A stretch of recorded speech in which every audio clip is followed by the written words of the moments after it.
What advice would you like to give for a family with a squinting kid? I think that, early intervention is always the right intervention. How do you like India? It's amazing. The people are so friendly. One of my favorite patient experiences, but we put some prism on him. All of a sudden his head came up and he looked at his father for the first time. Good, it's nice when moms cry, but it's great when dads cry. What new modalities in vision therapy have you found during your careers? I think the use of virtual reality is Yes. a really nice addition.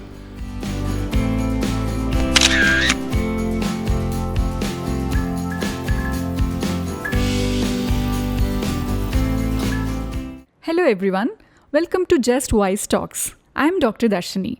Today we have a very special guest with us, Dr. Don Bowersox, and he is a leading developmental optometrist from Kentucky, USA. He's done phenomenal work, and it's an absolute pleasure and honor to have you with us here today, sir.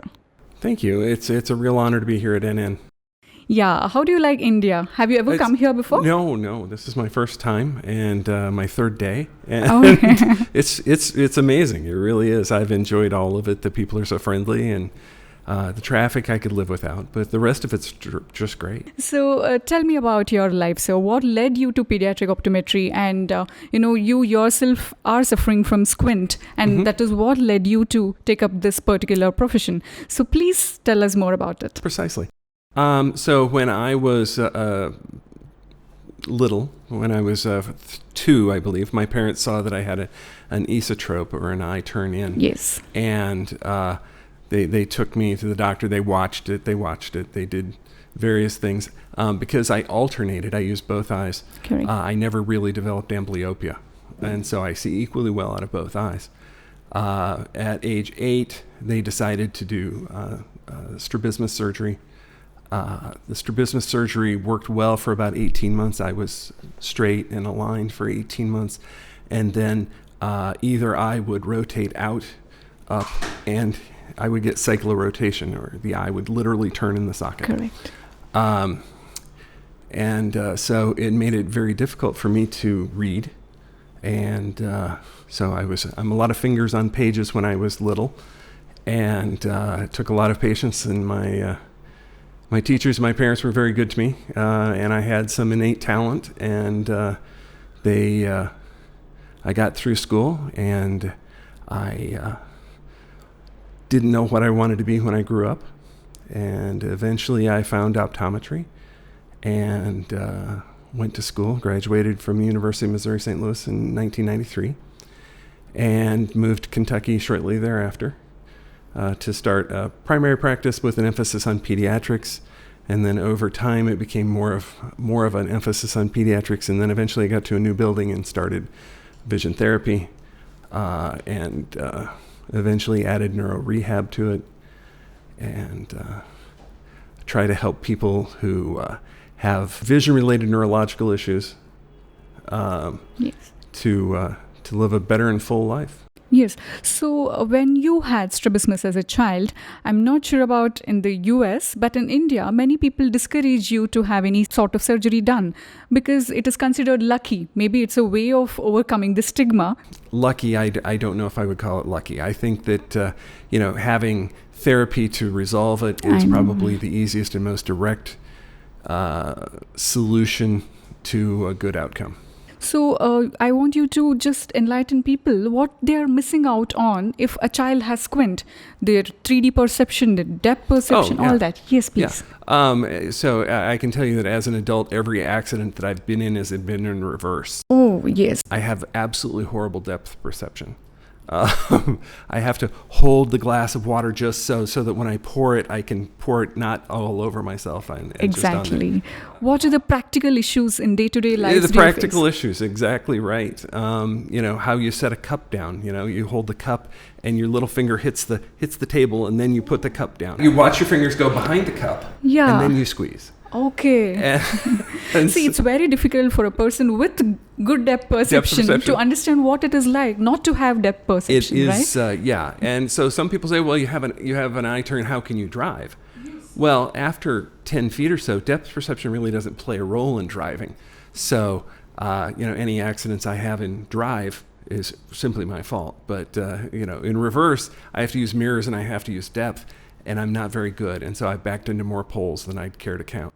But don't you think driving is a real issue for a person with squint? Because one eye is completely suppressed at a time. So that part of field of vision is not acting. So let me give you a little more different answer on that. Actually, it's just the central part of the vision that's suppressed. So I can look, say, at this. Let's say I'm looking at you. I can still see this light that's over here. Yes. Okay. Only my central vision is suppressed. So I have a huge visual field. Okay. But the anomalous correspondence that I have causes me to not see double. Yes. So you do have anomalous retinal correspondence because the squint was early on in your childhood. Correct. And it's deep. So what advice would you like to give for a family with a squinting kid? I think that, early intervention is always the right intervention. Yes. It's a lot easier, if you jump on the wrong train, it's easiest to get off on the next stop and correct it before you're at the final destination of that train. That's a really interesting example. So I would say that one of the first things I would say is if it's intermittent. Yes. If sometimes when the child's tired or sick, the eye turns, things like that, you can easily treat that with vision therapy, and it's really never a surgical case. Yes. There are times where, and people of goodwill will differ in opinion as far as like strabismus surgery and things like that. Correct. I think that vision therapy prior to strabismus surgery and post, if it's determined that strabismus surgery is required, then I think that you should probably do vision therapy before and after. But for the most part, I don't recommend a lot of strabismus surgery in my practice. So what new modalities in vision therapy have you found during your careers? I think the use of virtual reality is a really nice addition because of the ability to control each eye independently. Okay. You can even control for cyclorotation. You can control for you can penalize the good eye in amblyopia therapy. You can add additional divergence if they're not good at divergence, or you can slowly build the divergence if they're a convergence excess. All sorts of variables can be adjusted. And so it's really, I think the virtual reality is probably one of the nicer things. However, I'm a very big believer in good old-fashioned, it doesn't all have to plug in for it to work well. I know. There's a lot of very old, tried and true stuff that works very well. Yeah, so we are also thrilled to have those virtual reality goggles. Even people with good depth perception, we do toying around with virtual reality goggles. Sure. But I'm pretty sure it has done great wonders with children with vision problems. Exactly. So why are you more motivated to deal with pediatric eye problems than adult eye problems? Well, because in the end, what I want lifelong benefits. If you can make someone's life better earlier in their life, correct, they have the benefit of that early interdiction, and they can live through a more fulfilling and more productive life. They have a long way to go with That's good exactly vision. Right. And that makes sense, a lot of sense. If you do it early on as a child, the percentage of recurrence is lesser compared to when you do it as an adult. So do you have any comments on that? Regression as far as like repeated strabismus surgery? Yes. I think that the numbers I saw in the U.S. were somewhere around 50%. They have there's a code in for U.S. It's monocular fixation syndrome. Yes. Where someone suppresses constantly following strabismus surgery, and I don't know if that's considered a success or no. We want binocular vision, and there are times where we get it, and it's great, and it works very well. Yes. But you have to have excellent proprioceptive control. Yes. And by cutting the muscle, a lot of times you lose some of that proprioception, and the most highly innervated proprioceptive muscle in your entire body are your eyes. Yes. And so by resetting the proprioception, you have to have that training to know where to put your eye to have that precision, and it takes a great amount of skill to get it so that the person can see binocularly. Correct. So after talking to you, at least I feel that binocular vision, we shouldn't take it for granted. When it's your kid, it's different. Correct. And, someone else's child, it's like, oh, well, he'll be fine. Correct. And it's like, when I see a child that has this potential, but this kind of grades, it's like, what is the disconnect here? What's the disconnect? And it's almost always vision. Yes. Or sometimes it's the primitive reflex stuff, but often it's vision and how that child uses their eyes in learning, and how even sports too. If you don't know where the ball is going to be, exactly, it's difficult to get to the ball. So it is a real issue. I would want all the people who are watching, if you have any child in your home or in your neighborhood who has squint, please come to your squint specialist immediately. And as Dr. Dan has said till now, it requires a lot of effort. And if you correct it as a child, then definitely more years of straight eyes and good vision. So that is always better. And tell me more about your birthplace. Kentucky, we know KFC. So are you a fan of KFC? Well, KFC is moving to Texas, so they're no longer going to be in Kentucky soon. Are they going to call it TFC now? I have no idea what they're going to do. But I will tell you that, in my previous lecture that I gave a few minutes ago, I said that I live 10 miles from the Churchill Downs, where the Kentucky Derby will be run in 2 weeks. Oh. And your catchphrase, please introduce our audience, the same catchphrases you use. The two catchphrases. Well, the two catchphrases are bless your heart, which is you say that just before you say something horrible. Yes. So, bless your heart, he thinks that boy is going to be a professional soccer player. And then the second one is hold my beer. And that's what you say just before you're about to do something silly, or in this case, the case that I used, it was a quick and easy clinical intervention. Correct. So it worked out really well. A great fan of your work, all the prisms and the way you have brought in so many publications, papers and research stuff that you have added. Thank you. That has made a lot of difference in young optometrists' lives. And I'm pretty sure many of them have been inspired by you to take into the pediatric side of it. So can you please tell us a little more about how you deal with special children, gifted children with, all these kinds of children. Twice gifted? Twice gifted. Twice gifted? Yes. So a lot of times what happens is that you'll find that the kids will have topics that they're good at. And in my practice, they either like dinosaurs, cars, trains, Pokemon, or something along that line. Okay. And you can ask them any minor detailed question about it. And as long as you can ask questions about that stuff as it relates to, hey, look at this. Is this a Porsche Boxster car, or is this a Lamborghini? Oh. And it's like, oh, that's a Lamborghini. Come on. Oh, exactly. And it's like, oh, okay. Well, they were able to see it well enough. It's like, no, so, follow this car, and, we'll go back and forth. And it's like, okay, now the car's going to go uphill, and so it goes up, or the downhill. Now, which do you think is going to be better at whatever? And they'll say, well, that one has more horsepower or something. It's like, oh, okay, good. And then you move on to something else. And it's like, or you have mom hold two cars. Yes. And you're trying to see if one leaves, will they switch to the one that's moving, or will they stay with the solitary one? Or you have mom, you can hold one car and do a cover test. Correct. And, ask them questions about the wheels, or ask them questions about the color. Is this a color that's normally available on this type of car? And extreme detail. Also, what you find a lot too is that with children that run their cars on the floor, for example, and they don't have everything's down. Yeah. A lot of times, if you use some base down prism, generally between 2 and 4 diopters of base down prism, what happens is that it moves their world up.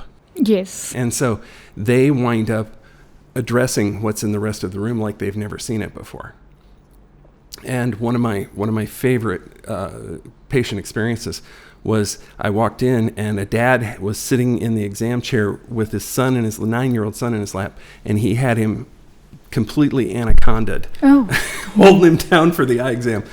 And, so we talked for a little bit, and, figured out, I figured out with retinoscopy that he didn't really need glasses.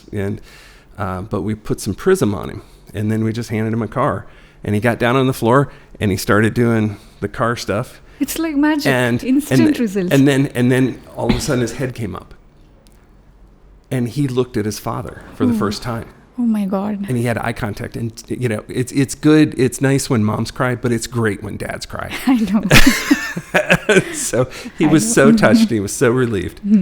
And so we wound up prescribing that for him. It changed the course of his life, really, because he was able to address people. He talked to people. He looked at people in the face. And his first name was Jack, and I said that he was like a jackknife. He was just folded over. But anyway, but sometimes, too, you'll see kids that are, and it doesn't work all the time, certainly not, but sometimes children that walk on their toes. Correct. Okay. So if you put base up prism on them, it leans them forward, leans them back. And so that their heels are a little bit lower and closer to the floor. There's obviously other things you have to do for that, but sometimes that can be a small crutch to get them by on some of this. Correct.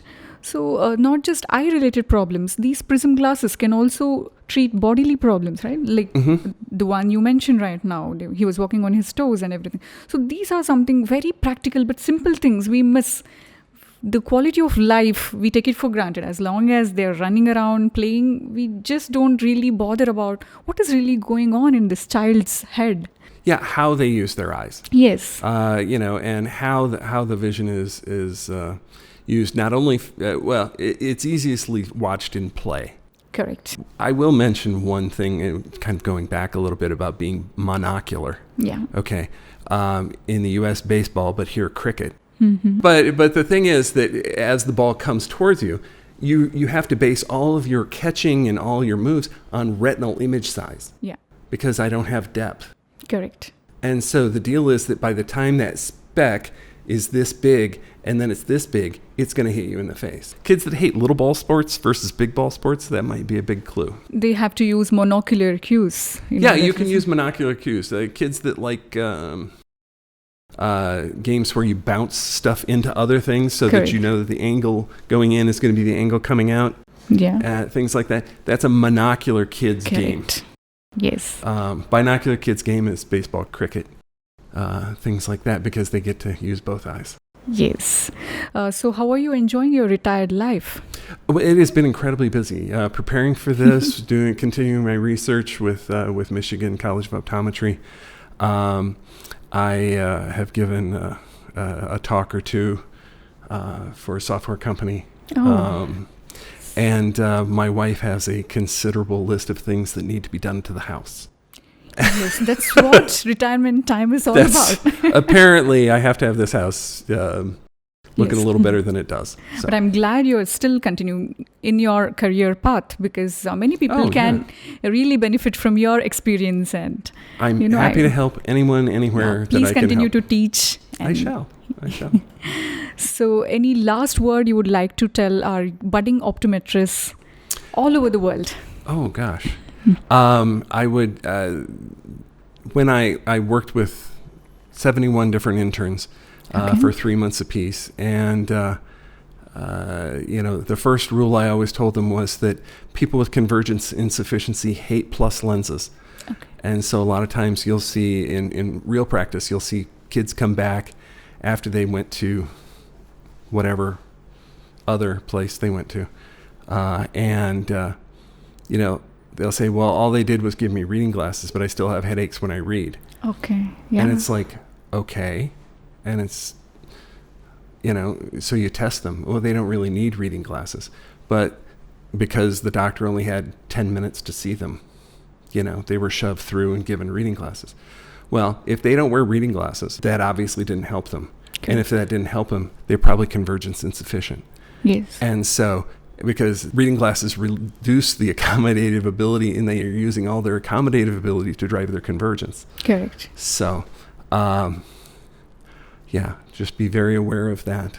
And there's many other things that can be easily treated. But that's probably the number one easiest rule. Yes. For budding optometrists. And always 2 clicks to blur the 20/20 or 6/6 line.